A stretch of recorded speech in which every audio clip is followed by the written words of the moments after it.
Tunajihusisha na utengenezaji wa vitu mbalimbali. Pia tunapata mafunzo ya fani tofauti tofauti kama unavyoona mbele yako.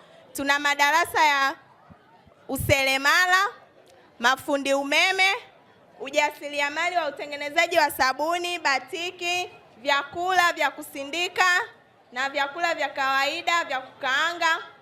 Pia tunajifunza ushonaji, cherehani wa mavazi ya shule na nguo tofauti tofauti za wakubwa kwa wadogo. Mafunzo yetu yanachukua miezi 3 kuanza mtu anapoanza kujiunga mpaka kukamilika kwa awamu na kuruhusu awamu nyingine tena kuingia. Mafunzo haya yanatolewa katika kituo cha shule ya msingi Chamwino, pale Chamwino Primary.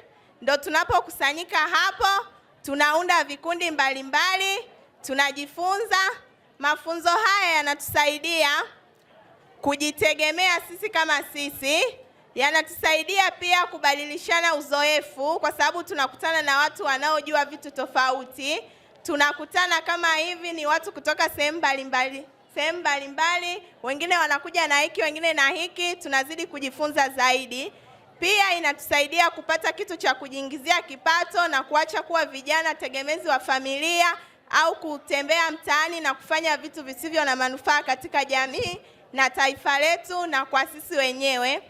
Inatusaidia pia kujitambua kwa kuwa tunapewa elimu za kujitambua, kujisimamia, kuweka akiba na kutimiza malengo.